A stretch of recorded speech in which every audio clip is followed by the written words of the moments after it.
This is the Fantasy Football Lab. I'm Arlen. This is Nate. How you doing, Nate? Doing great, man. We're in the heart of draft season. We are jumping right into this thing, and I can't be more excited because football is less than a week away. We're Yep. we're running right into this thing, and we've been waiting all season. We've been talking our talk, but now we get to see how the rubber meets the road with everything we've been saying and how wrong we have been. Speaking of how wrong we have been and will be, we've got a hot takes, bold predictions episode today. So we've got a few each that we're going to throw out there. And then right after that, we're going to go into a 14 team super flex. It's going to be nasty. I don't like my draft position. I don't like where I'm at, the number 4 spot. It's a little rough. I'd rather be at the back end. Where are you drafting that one? Listen, I'm going from 2 drafts last week where I was at the turn both weeks, which isn't a bad spot, right? I'm going into this one at 13 of 14 teams in a super flex league. So it's going to be really interesting to see what's left for me back there. I don't imagine I'm taking a quarterback in the first round in this league, in a super flex league. So we'll see what happens, what falls to me. But yeah, I'm a little nervous. I'm worried. I've never done a 14 team league before. And I don't I'm know happy to what you switch were with you. thinking, but I was trying to fit as many people as possible. This is the relegation league that didn't work out, so try to make as many people waiting, give them a spot. But before we go into it, Fantasy Football Lab, finally, we got past 100. We're at 105, now on the road to 150, 105. I'm liking it. Thanks everybody who has already. Oh, that's perfect. I think it's like this one is one of them. Yeah. All right. So since we might have a couple water bets, we might not throughout this. Speaking of our last water bet, oh man, it needs to be paid. We're gonna figure that one out. But San Diego, I mean, that was one of the best 0-0 games I've seen. San Diego FC versus Timbers FC at home, the number 1 scoring team in the league, and we held them back. I'm pretty excited about that. you held them back. The refs held them back. Yeah, yeah, It's yeah, yeah, fine. yeah, yeah, yeah. Super unlucky Hey, game. We won't get into analysis on this show, but yeah, it will be I paid do out. I appreciate did lose that bet. that since you've put your background up, you still have the Cascadia Cup on a log next to you, which is the Timbers trophy for the Cascadia teams. And I don't know if you ever realized what that was, but you've been repping the Timbers this whole time and didn't even know it. Let's get in. That's what I get for copy pasting the backgrounds. All right, we'll take that. Let's get into it. Let's take a look at what bold predictions we have to throw out to you.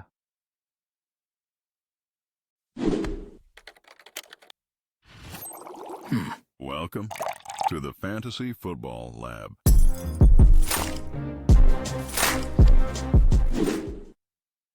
All right.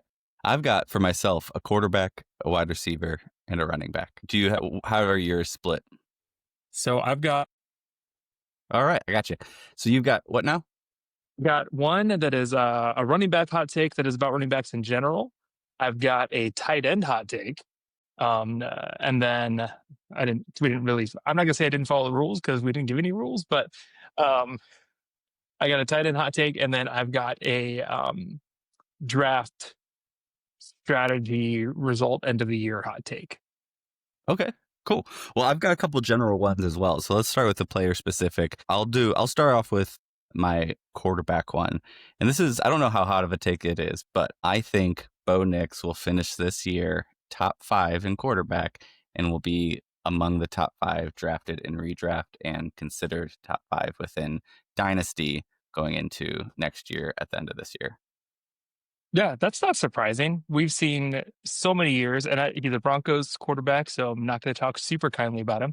But we've seen so many Fair. years where these guys that can get points with their legs, scramble so well, have those years where they're just lightning the bottle, thinking Justin Fields from like 3 or 4 years ago, where they go off like crazy and maybe not the best NFL quarterback, but will be up there as far as top 3 quarterback status. And I've Yeah.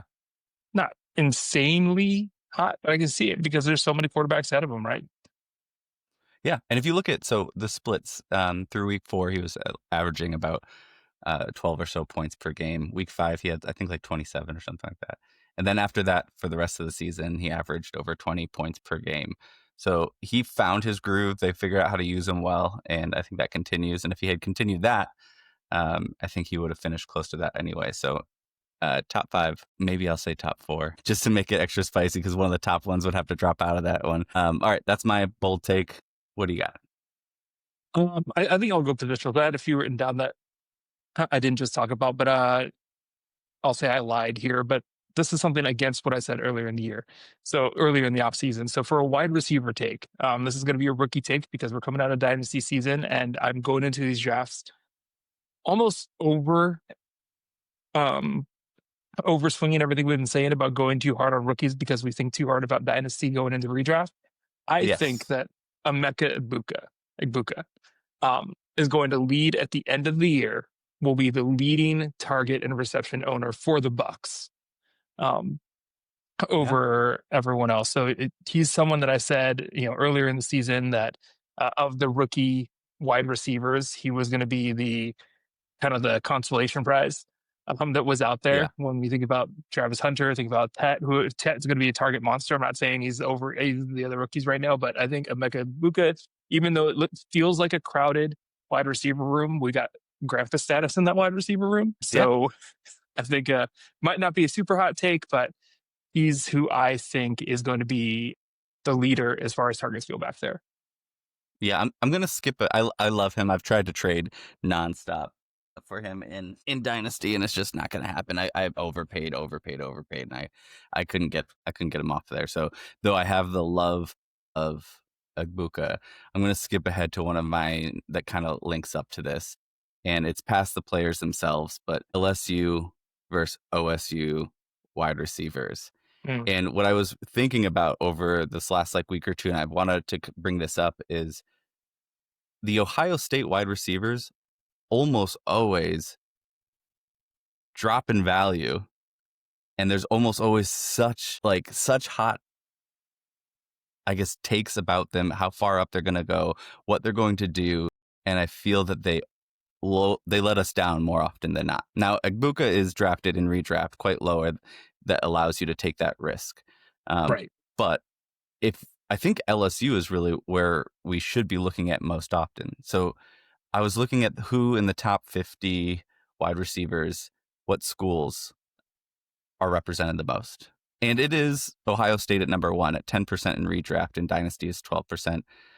Alabama is number 2, but they haven't had one in a few years. And then we've got number 3 LSU at 8%. But what I'd argue is that there's an inflation with the Ohio State running or wide receivers because we still give them a lot of extra leeway over the years. I'll read off some of the wide receivers since 2020 to just give the last 5 years. So from Ohio State, we've got Terry McLaurin in 2019. I know that's before, but I want to give him, it's right there, right? I'm going to do the round ones for the most part. Jackson Smith and Jigba, which he has the potential this year to kind of jump up. But I think this is also a defining moment where the story is with JSN, and same thing with some of these other wide receivers that come out of there, like your Odunzes and stuff like that. And Garrett Wilson, I think, was Ohio State too, right? Mm-hmm. And they all come out, Marvin Harrison, they all come out and we're like, yeah. But this year, and we keep saying this year, and it has the same vibe for every wide receiver that comes out of Ohio State, where now we've got Egbuka, who's also round 1, and we're saying that he's going to be the thing. And every year it's been this. We've got JSN, Marvin Harrison, Odunze, Garrett Wilson, Egbuka, great wide receivers. And I think they produce a great tier 2 or 3 wide receiver that we a lot of times put in that higher tier, especially in Dynasty. But looking at LSU, since 2020, we've got Justin Jefferson, Jamar Chase. We had a round 2, I'll skip. Terrace Marshall, round 6, I'll skip. I'll say this one because it's round 6 and he's somewhat relevant, but Keyshawn Butte, he's round 6, but he overproduced. Right. So I'll just give him the props. But focusing on more round 1, Neighbors, Brian Thompson, I think LSU, I don't think people don't give them that respect, but I think they overhype Ohio State and sometimes surprised by players like Brian Thomas Jr. coming out and doing this, Sure. though we have a better history recently, all the way back to, OBJ in 2014. But we have a good history lately of LSU wide receivers over Ohio State. So my hot Yeah. take, Ohio State, tear them down. Tear them down when they first come out and get them the next year and spend less. Okay. All right. That's more advice than a hot take, but I'll take it. I see it. Well, my hot take is that they're overrated. Okay. Fair enough. Fair enough. All right. Well, since we went into like a more general view at a position, the next one I want to talk about is running backs. And this is particularly sticking with my theme here of how we are looking at the rookie position this year. I think that we've got an opportunity this year for there to be 4 or 5. I don't know how spicy I want to make this. So I'm going to say 4 or 5 rookie running backs to crack the top 20 in fantasy scoring this year in the running back position. So I'm going to say you've got Genty, Hampton, Henderson, Harvey, and then Caleb Johnson, though you can argue, depending on what happens with Judkins, Sampson might be up there. Yeah. Right. So I don't know. And maybe you could tell me, maybe you know something about what your boys are doing out there and how they're going to handle that situation.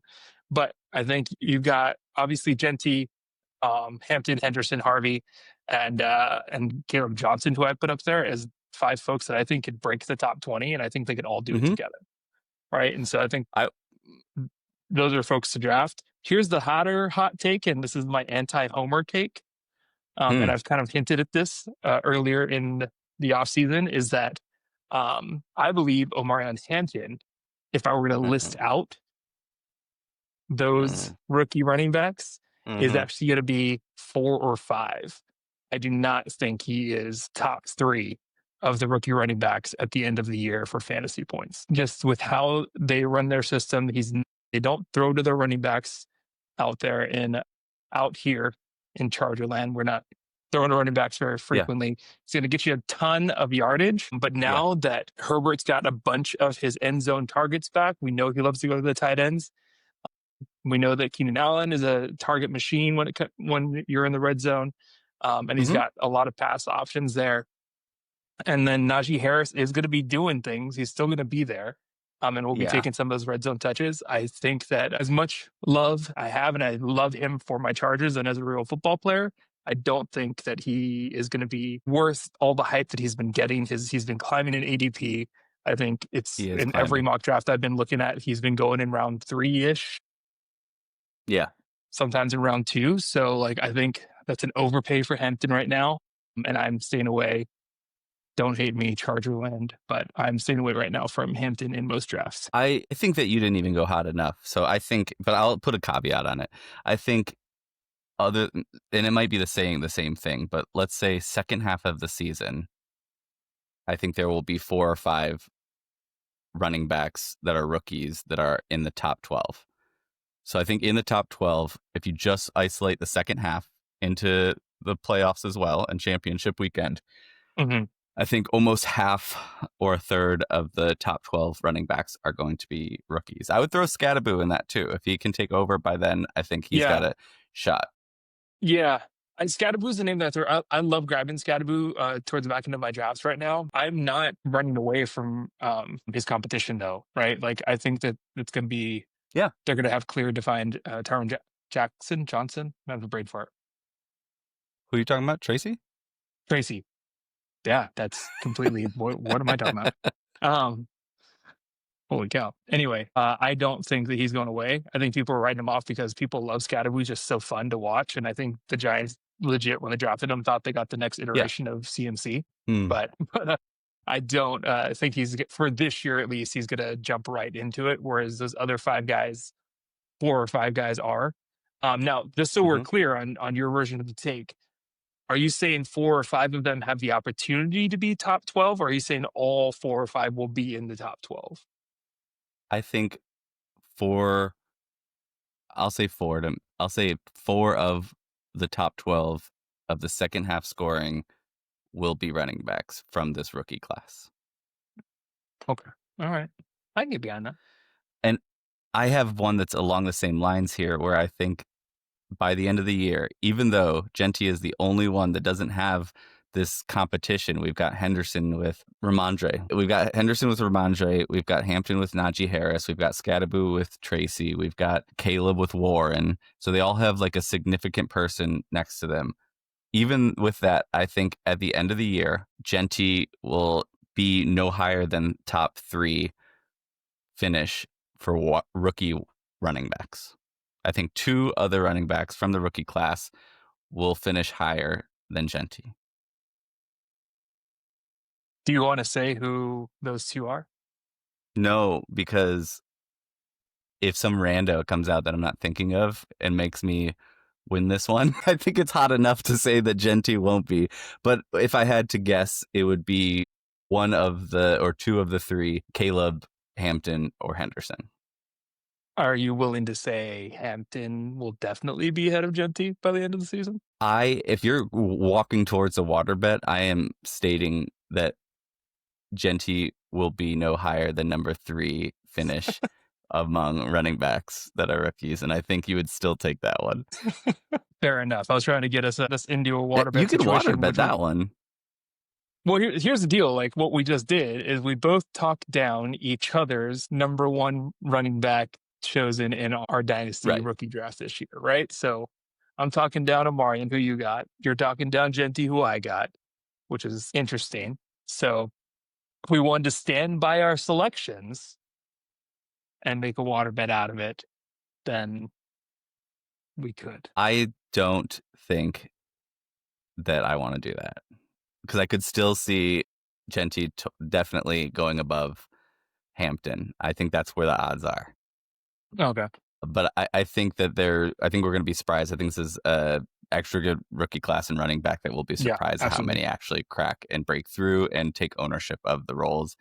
I don't trust that it's going to be one particular one.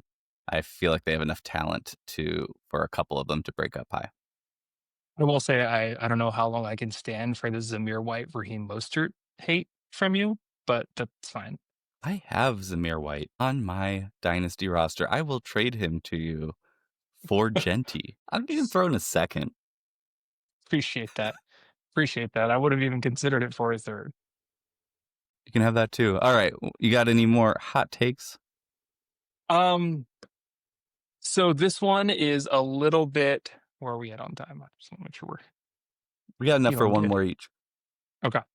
Oh, I can get one more. You do. I need one homer pick that is not very anti my team. So this one's out of the blue and out of nowhere. I've got 2 more because I have to do the last one regardless. So we'll get there. But just this one for tight ends this is the tight end and when I'm taking, this is my homer pick and my homer suggestion and hot take here. But Aranda Gadsden, who is the rookie that we grabbed, the tight end that we grabbed this year, is going to surprise, and I think he's going to crack the top 15 tight ends this year for points. I think he's going to get some of that touchdown stuff, right? And this is a far left hot take. I mean, but think about how they used Will Dissly last year. As a tight end, you get top 15. Are you saying it wasn't hot enough? I just called out someone that no one's looking at, man. Okay, that's fair. What's he at right now in ADP? Do you know? I don't know off the top of my head, but I can take a look. He's so far off the chart, I didn't think it would be worth calling out. But I'll take a look here. All right, you can go take a look. I mean, so you like this guy? You think top 15, and next year going into, who has him? Do you have him in Dynasty? I don't. So I hate him. I don't like him at all. He's not going to do well. Or if anyone's listening, that I might want to trade to. Who has him? All right, mine. Like my last one here, Bucky Irving. I don't know how hot this one is either. Maybe I didn't go hot enough, but Bucky Irving will finish as a. Am I hot enough on this one? Just say it. I'm gonna say it. You tell me. Top 5.